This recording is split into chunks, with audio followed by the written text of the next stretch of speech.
Thank you, everyone, for subscribing to Infinitely Productions. If you have not done so, please click the bell and subscribe, and we hope you enjoy our content. Gambling boomed.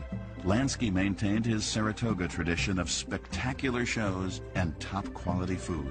They were places that were patronized by the finest people and had seating capacity, some of them as high as 800 people. And some of the finest people of the United States patronized these places. The trademark Lansky honesty brought in high rollers from all over the country. And the $100 bills were that high. Oh, they were just incredible. I know one fellow by the name of Joe Milstein. 1 week, Joe Milstein lost $800,000, all in cash. Now, that's just one player. The house extracts a certain amount of every play, and as a result, their take was monumental. Did I enjoy it? Oh, sure, it was profitable, too. Profitable because Lansky and his partners were extracting millions in illegal earnings out of casinos protected by the New York Mafia. But as Lansky was making his mark in the tropics, a shadow was looming over the rest of the world. The rise of Adolf Hitler in Germany was a painful reminder for the Russian-born Jew of his family's struggle with oppression. On his trips to New York, Lansky began to sniff out rallies of Nazi sympathizers like the German-American Bund. Then he would show up with a truckload of goons and break up the rally. But his big chance to be a part of the war effort came when Navy intelligence decided to join forces with the mob to keep the New York docks clear of Nazi saboteurs. The Navy knew that the Sicilian Mafia controlled the waterfront and figured that even in prison, Meyer's pal Lucky Luciano still controlled the Sicilians. Only one man could take the Navy's request to Luciano, Meyer Lansky. "I'll help you," the little man told the Navy brass. It's patriotism. Over the next year, Lansky met with Lucky in prison a dozen times. And in fact, there was no sabotage on the waterfront. More importantly, Lansky used the meetings to solidify his connections with the Italian mob. After the war, Lansky took his second eldest son, Paul, on a cross-country drive to Las Vegas. The purpose of the trip? To keep tabs on the man Paul knew as Uncle Ben, Bugsy Siegel. I think my grandfather knew, with the other partners involved with Ben, that he had to keep a real close visual eye on Ben to make sure that his nature, not his intelligence, but his nature didn't kind of stray. Because let's face it, he'd like to have a good time, and sometimes that gets in the way of business. It had always been Meyer who kept Bugsy under control, and Bugsy was way out of control now. With mafia money, Siegel was trying to make Las Vegas a gambling mecca on the same scale as Florida, starting with the construction of the luxurious Flamingo Hotel. But cost overruns were draining the mafia's money. Bugsy was running the Flamingo into the ground before it even opened. Only months after Lansky's visit, Siegel was shot to death in Los Angeles. That could not be done without Meyer Lansky being aware of it. He had to at least reluctantly nod his head.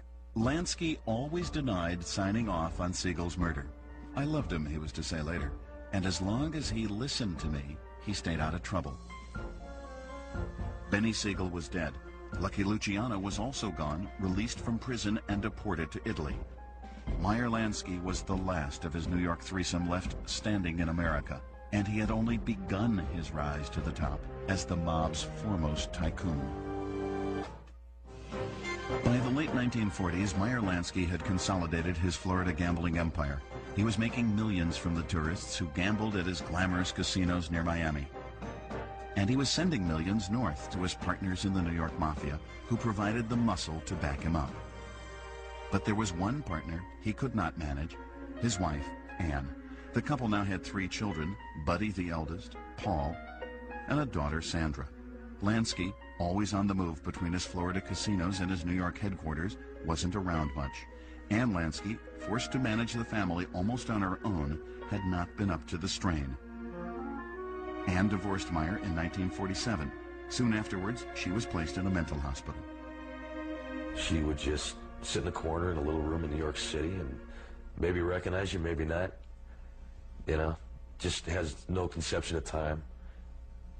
You know, you haven't seen her for 10 years, you go knock on the door, she might tell you to leave. Come back later. After the divorce, Meyer made a greater effort to play family man. He was especially concerned that his disabled son Buddy make new friends, so Meyer enlisted the help of a hospital volunteer who'd met Buddy during physical therapy sessions, Vincent Mercurio. Lansky himself soon took a liking to Mercurio and offered him bits of advice when the threesome went out for ball games. Do you gamble? He asked me. I says, no. He said, and never start. He said, because you're always going to lose. And I trusted his judgment because, I mean, you're talking to the guy that's on the top of this, and he knew what the percentages were. When asked by friends, Lansky would reluctantly recommend only one casino game. Blackjack. He said, because you have a 17.5% chance of winning. He said, but the others are all sucker games. In 1948, Lansky's games hit a snag. Americans were turning against gambling.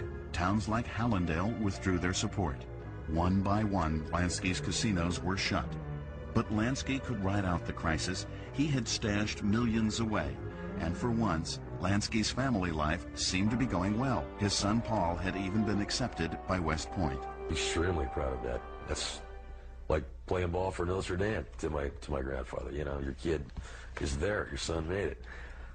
And in 1948, Lansky got married for the second time to a manicurist he'd met in Florida, Teddy Schwartz. But when Lansky arrived home from his honeymoon in Europe, there was unpleasant news. U.S. Senator Estes Kefauver had brought his traveling investigation of organized crime to New York. Lansky learned that Vincent Mercurio, staying with Buddy at the Lansky's New York home, had accepted Meyer's subpoena at the door. He said, that's great. He says, did Vince open the telegram? Tell him to go for me. So I met him, and he says, you want to go down for me instead? I says, no, thank you. He says, why? I says, I don't know what to say. He just sit there and say yes and no. Which is exactly what Lansky did. He pled the fifth. But the hearings were televised in time. Lansky's place at the center of the organized crime world was on public display. The investigation concluded for the mob tycoon with a Florida indictment for illegal gambling.